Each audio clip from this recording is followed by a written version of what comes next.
And so, by a backhanded, upside-down argument, was predicted that there is in carbon a level at 7.82 million volts, and then experiments in the laboratory with carbon show indeed that there is.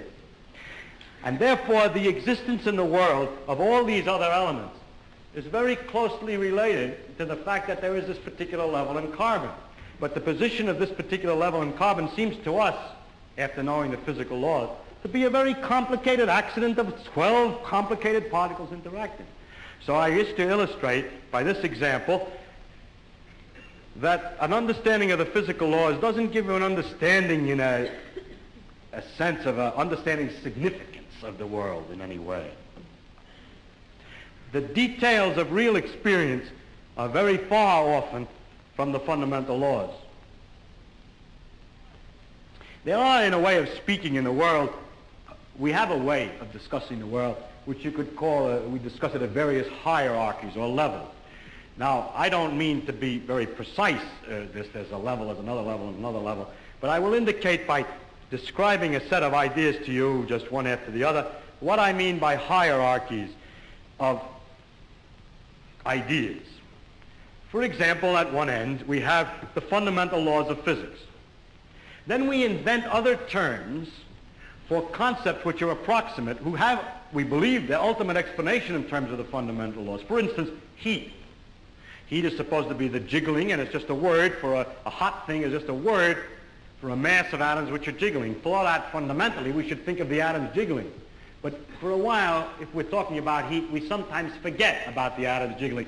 Just like when we talk about the glacier, we don't always think of the hexagonal ice snowflakes which originally fell.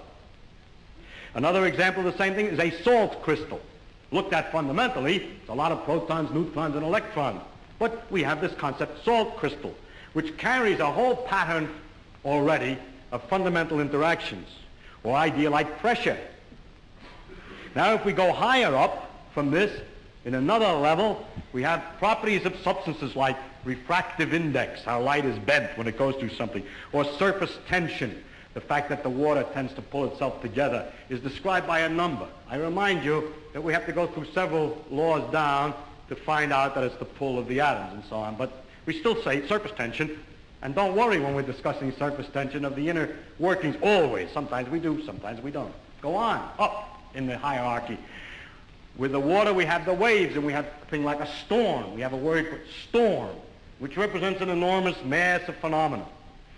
Or sunspot, or star, which is an accumulation of things. And it's not worthwhile always to think of it way back. In fact, we can't, because the higher up we go, we have too many steps in between, each one of which is a little weak, and we haven't thought them all through yet.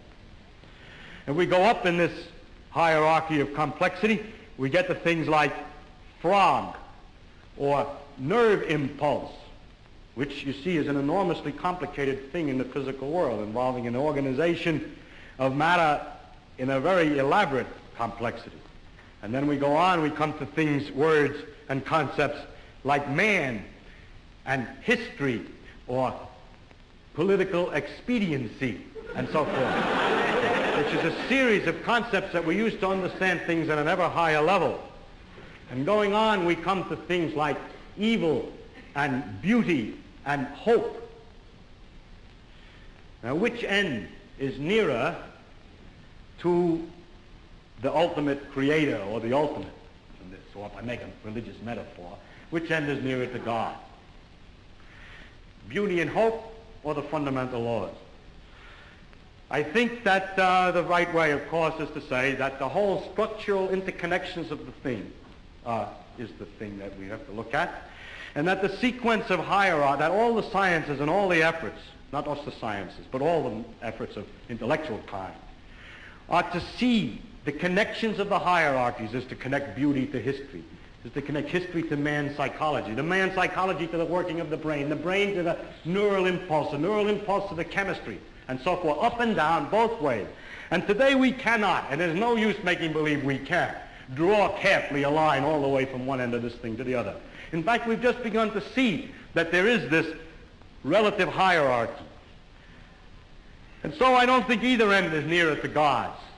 And to stand at either end and to walk out off the end of the pier only hoping out in that direction is the complete understanding is a mistake. And to stand with evil and beauty and hope, or to stand with the fundamental laws, hoping that way to get a deep understanding of the whole world with that aspect alone is a mistake. And it is not sensible either for the ones who specialize at one end and the ones who specialize at the other end to have such disregard for each other. They don't actually, but the people say they do. So. But that actually the great mass of workers in between, connecting one step to another, are improving all the time our understanding of the world, both from working at the ends and working in the middle. And in that way, we are gradually understanding this connection, this tremendous world of interconnecting hierarchies. If you expected science to give all the answers to the wonderful questions about what we are, where we're going, what the meaning of the universe is, and so on, then I think you could easily become disillusioned and then look for some mystic answer to these problems. How a scientist can take a mystic answer, I don't know, because the whole spirit is to understand. Well, never mind that. I don't understand that. But anyhow, if you think of it, though, the way I think of what we're doing is we're exploring. We're trying to find out as much as we can about the world. People say to me, are you looking for the ultimate laws of physics? No, I'm not. I'm just looking to find out more about the world. And if it turns out there is a simple ultimate law that explains everything, so be it. That would be very nice to discover. If it turns out it's like an onion with millions of layers and we're just sick and tired of looking at the layers, then that's the way it is. But whatever way it comes out, its nature is there and she's going to come out the way she is. And therefore, when we go to investigate it, we shouldn't pre-decide what it is we're trying to do except to find out more about it. If you say, but your problem is, why do you find out more about it? If you thought that you were trying to find out more about it because you're going to get an answer to some deep philosophical question, you may be wrong. It may be that you can't get an answer to that particular question by finding out more about the character of nature. But I don't look at it. My interest in science is to simply find out about the world. And the more I find out, the better it is. I like to find out. There are very remarkable mysteries about the fact that we're able to do so many more things than apparently animals can do, and other questions like that. But those are mysteries I want to investigate without knowing the answer to them. And so altogether, I can't believe the special stories that have been made up about our relationship to the universe at large, because they seem to be too simple, too connected, too local, too provincial. The earth, he came to the earth. One of the aspects of God came to the earth, mind you. And look at what's out there. How can he, it isn't in proportion. Anyway, it's no use arguing. I can't argue it. I'm just trying to tell you why the scientific views that I have do have some effect on my beliefs. And also another thing has to do with the question of how do you find out if something's true? And if you have all these theories of the different religions, have all different theories about the thing, then you begin to wonder. Once you start doubting, just like you're supposed to doubt, you ask me, is the science true? We say, no, we don't know what's true. We're trying to find out. Everything is possibly wrong. Start out understanding religion by saying everything is possibly wrong. Let us see. As soon as you do that, you start sliding down an edge, which is hard to recover from. And so with the scientific view, or my father's view, that we should look to see what's true and what may not be true, once you start doubting, which I think to me is a very fundamental part of my soul, is to doubt and to ask. And when you doubt and ask, it gets a little harder to believe. You see, one thing is I can live with doubt and uncertainty and not knowing.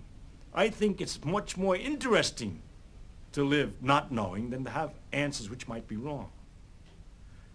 I have approximate answers and possible beliefs and different degrees of certainty about different things, but I'm not absolutely sure of anything. And there are many things I don't know anything about, such as whether it means anything to ask, why we're here, and what the question might mean. I might think about it a little bit. If I can't figure it out, then I go to something else. But I don't have to know an answer. I don't feel frightened by not knowing things. by being lost in the mysterious universe without having any purpose, which is the way it really is as far as I can tell, possibly. It doesn't frighten me.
So it's absolutely simple what I have to say to you. It's what my teacher said to me. And I'm still deeply discovering the reverberation of that. And it's simply stop looking for what you want. Not cynically stop looking for what you want. Because there's a way of stopping looking for what you want in resignation and cynicism and closing down. But innocently, openly, stop looking for what you want in this moment. Not tomorrow when you have it. But in this moment, to take one moment, whatever it is you want, however mundane or profound, and just stop looking for it. And you will find more than what you could ever want. Because more than what can be wanted is already who you are. It's too simple to be grasped, but absolutely, completely realizable. If, and it is a huge if, of course, you are willing to give up your hope that what you want will be found in the next thought, or the next activity, or the next day, or the next man, or the next woman, or the next teaching, or the next experience. So that's huge. That's the challenge. And I've blessedly traveled to Australia to challenge you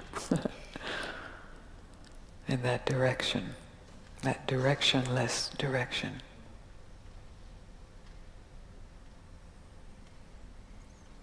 It's so simple that it has to be said over and over, because it just slips right by the mind. And if it's said over and over and in enough ways and then not said,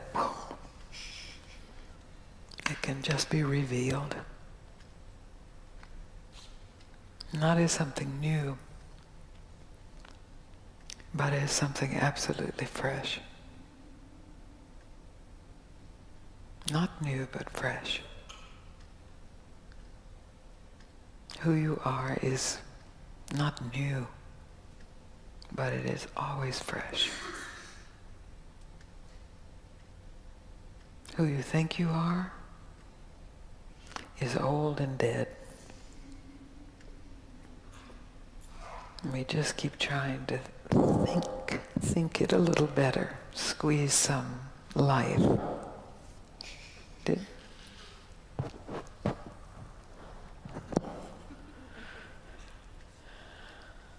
Is that clear? It is? Because that's really the basis of what I have to say. It's not a teaching. It's not a belief system. It's not a way to live your life. It's not a should stop. It's not an if you stop, you will be rich and famous and universally loved and never have a sad moment. None of that, I promise. But if you're willing to investigate for yourself without believing it or learning it or hoping to get something from it, just a pure investigation out of the natural curiosity of the human mind, just to investigate for yourself what is here when I stop trying to get anything. And how much of that is here? And where does that begin?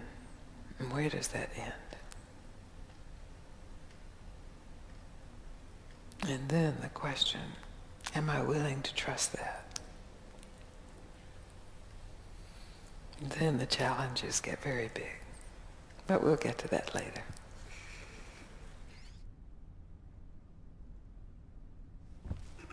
Any questions about what I just said?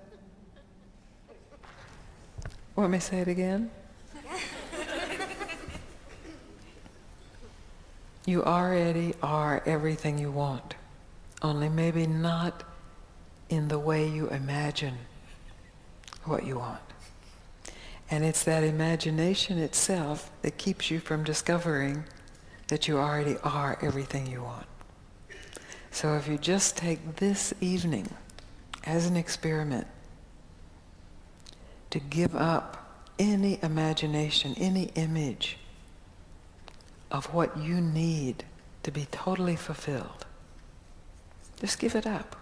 It's just an image, just a thought.